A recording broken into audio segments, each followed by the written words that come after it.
Institute हमारे साथ महविश नूर मौजूद है जिन्होंने पाकिस्तान में CSA 25 में 7th पोजीशन ली और PS में एलोकेशन ली। इसके अलावा महविश नूर ने ऐसे में हाईएस्ट मार्क्स लिए 64 और इसमें एक मुनफरिद बात यह है कि महविश ने वो ऐसे किया जो सब ने किया था। Dynastic politics is the worst mockery of democracy.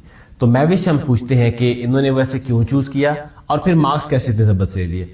Mahwish welcome, सबसे पहले आपको वेलकम बैक। महविश ये बताएं कि क्यों चूज किया वो ऐसे जो सारे चूज कर रहे थे और फिर उस ऐसे के अंदर बैठ के क्या स्ट्रेटजी अपनाई कि इतने जबरदस्त मार्क्स ले लिए, सब ने ही ऐसे किया था।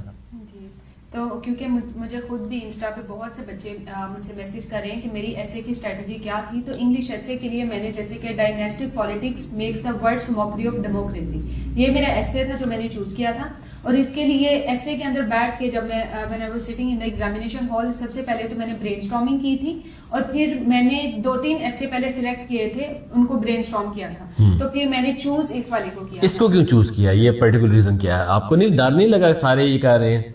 सर इसकी रीजन ये थी कि आपको पता है हमने डेमोक्रेसी को कितना अच्छा हाँ। बड़े पावरफुल वे में हमने इसको प्रिपेयर किया था। इस पे हमने किताबें कितनी अच्छी अच्छी पढ़ी थी, हाउ डेमोक्रेसी इज डाई, फिर फ्रांसिस फुकुयामा हमने पढ़ा था और बाकी बहुत से ऐसे ऑथर्स थे। उस टाइम पे पॉपुलिज्म वाला भी बहुत चल रहा था, डायनेस्टिक पॉलिटिक्स। हमने किताबें मेरी 3-4 ऐसी थी जो स्पेसिफिकली मैंने डेमोक्रेसी पे पढ़ी हुई थी, अपने आप को डिस्टिंग्विश रखा आपने। एग्जैक्टली। तो मेरा जो हर पैराग्राफ मेरा जो था उसके अंदर 1 से 2 बुक्स जरूर उसके अंदर शामिल थी और उसके अलावा मेरी केस स्टडीज अपने पॉइंट को सब्सटेंशिएट करने के लिए थी।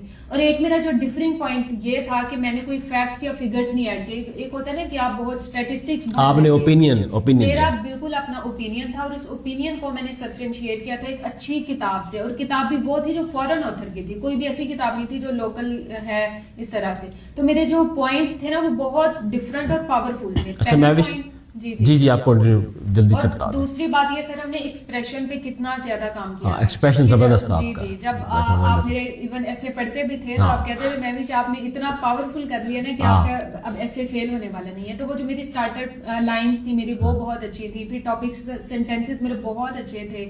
तो मैं वेरी क्विकली मुझे ये बताएं कि टाइम मैनेजमेंट कैसे की, वेरी क्विकली 2 से 3 सेंटेंस में आपने टाइम कैसे, कितनी लेंथ थी आप कैसे की, कितने वर्ड्स थे उसमें? जी सर, टाइम मैनेजमेंट सबसे पहले तो मैंने ब्रेनस्टॉर्मिंग पे अपना मैक्सिमम टाइम लगाया था, क्योंकि आई न्यू कि अगर मेरी ब्रेनस्टॉर्मिंग अच्छी हो गई है ना तो उसके बाद मैं बाकी चीजों पे जाऊंगी। फिर मैंने आउटलाइन बनाई जल्दी से, लाइक 15 मिनट्स में मैंने उसमें बनाई और उसके बाद मैं उस पर आ गई थी अपने लिखने में। और मेरे शायद 15 पेजेस थे मेरे टोटल और जितने रिकमेंडेड वर्ड्स हैं उतने ही थे। और आउटलाइन कितने पेजेस की बनाई थी?